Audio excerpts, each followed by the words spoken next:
Hello, and welcome to 365 and 365.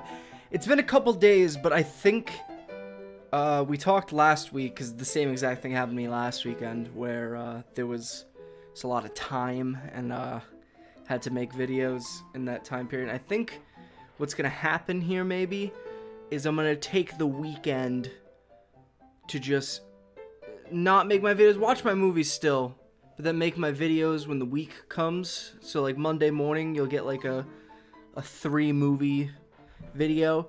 This happens to be a 4-movie one because I missed Friday, but I think sort of Saturday and Sunday, I'll still watch movies and stuff, but I think I'll end up reviewing them on Monday, sort of take the weekend to decompress and just sort of watch movies and not have to make a video immediately after watching the movie, because I mean, not like these are, you know, super hard work, but it takes a little bit of a toll when you have to watch the movie, then write the script, and do this, and it'll be just much nicer if I can take time and get back to making these videos when it comes to Monday morning. So yeah.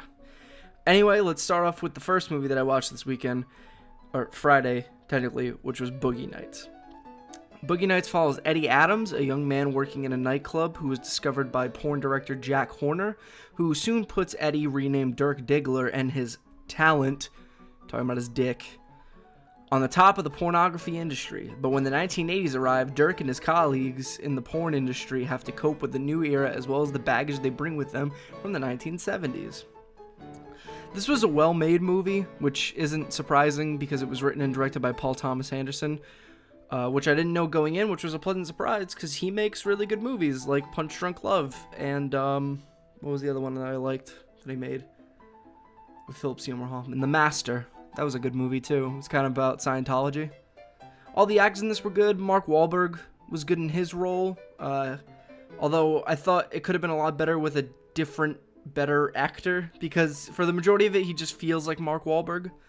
Burt Reynolds was good as Jack, the director. John C. Reilly was pretty funny as Reed, who was Eddie's friend. Him and Mark Wahlberg have really good chemistry in the scenes that they have together. Julianne Moore's character is probably the one with the most depth to her. She's this drug addict porn star, has a child and stuff, so she has more things going on for her than just being at the top of the porn industry and being the #1 star or whatever.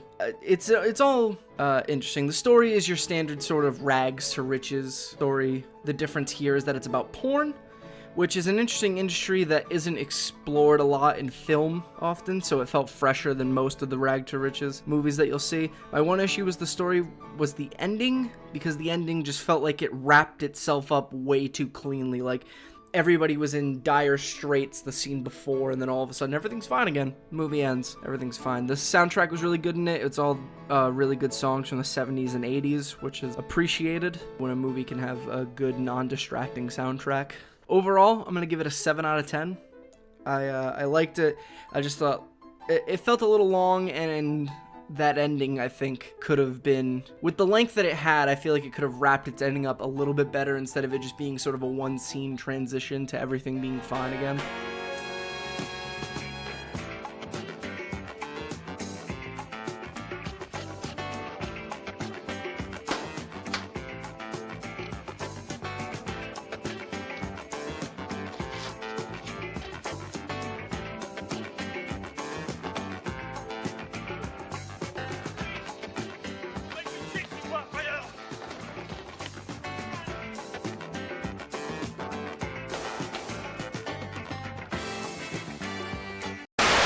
The next movie I watched was The Dirties. The Dirties is about two friends, Matt and Owen, who are making a movie for their class about getting revenge on their bullies.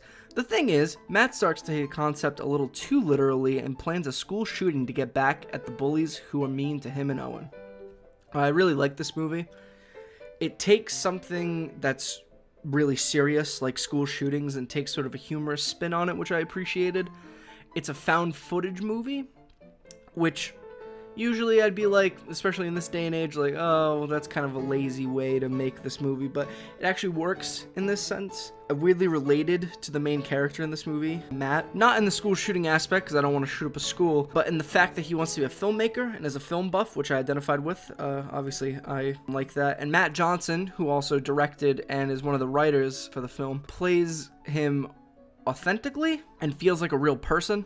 My number one gripe with these found footage movies is that most of the time it's supposed to be real people having conversations, but it feels like actors and dialogue, and it doesn't feel like the way real people would talk. A lot of these conversations felt like maybe they were improvised and came up with on the spot, so it felt more natural. I thought his friend Owen, who was the other lead in the movie, seemed a little wooden at times, but I think it worked in context of the movie, because over time he becomes sick of Matt's constant filming and disengagement from reality.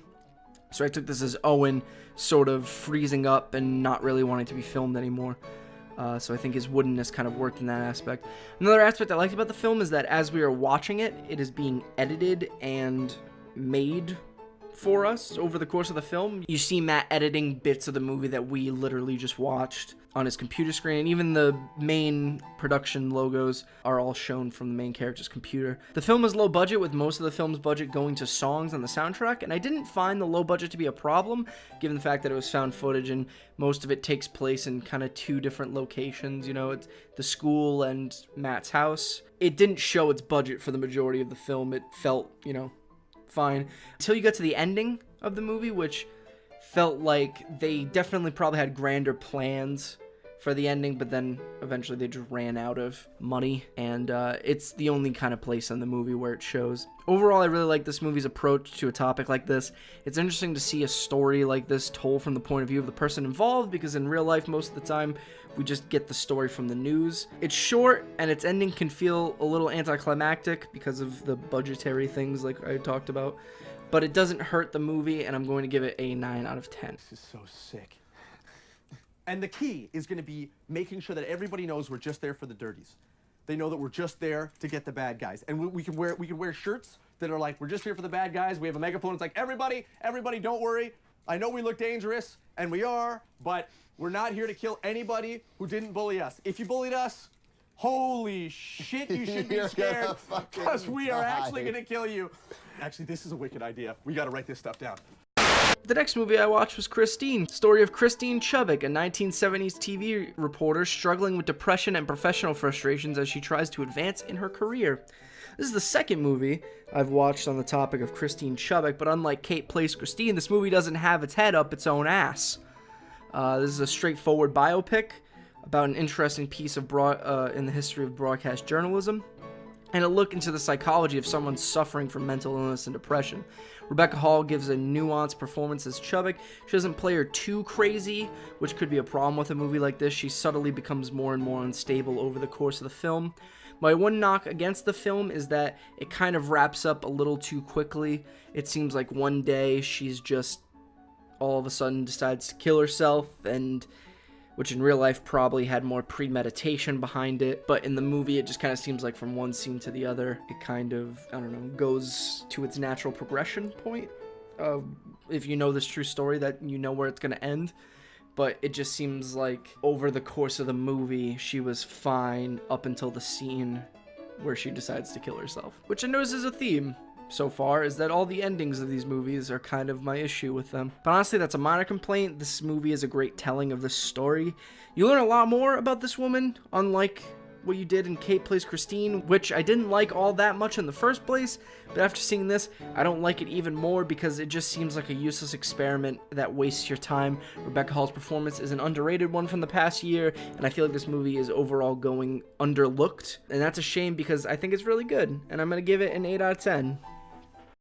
The final movie, which is the movie that I watched today, is John Wick. The film follows John Wick, an ex-hitman who comes out of retirement to track down the gangsters that killed his dog, which was a gift from his late wife, who died. Which I guess is what late wife would mean. I'm an idiot. This movie's fucking awesome. I'd seen it before, and it's actually the first movie I'm rewatching for this show, and man, I forgot how much I love this movie. My friend was talking to me about it the other day because he had just seen it for the first time, and that totally inspired me to go back and watch this, because I was just thinking about how much I really liked that movie when I saw it, and it's way better than I even remembered. The premise is admittedly kind of dumb. You know, a hitman gets revenge because someone killed his dog and all that, but it works, weirdly enough, because they never take the premise too seriously, but they also don't play it into, like, ridiculous parody. It's just kind of a fun action movie with a kind of silly premise. The choreography in the movie is great, all the shootouts are awesome, and in them, Keanu Reeves does all this amazing gunplay and great hand-to-hand fighting.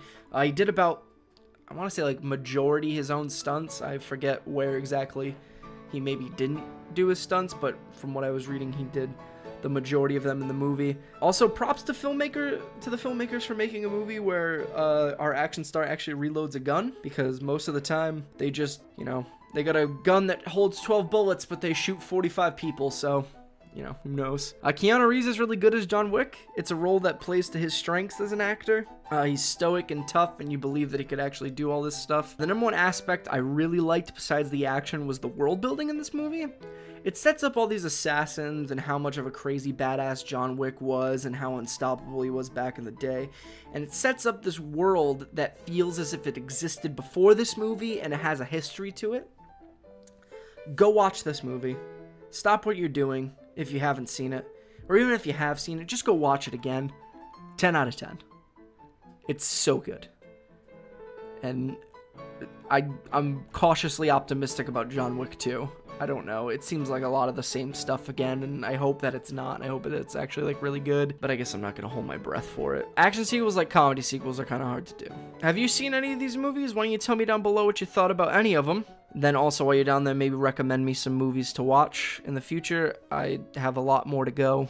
If you like this video, maybe hit the like button and consider subscribing and sharing with a friend who you think would like the video. And if you want to get updates on the show, you can follow us on Twitter at 365and365show. You can follow me on Twitter at itsjgriff, ITSJAYGRIFF.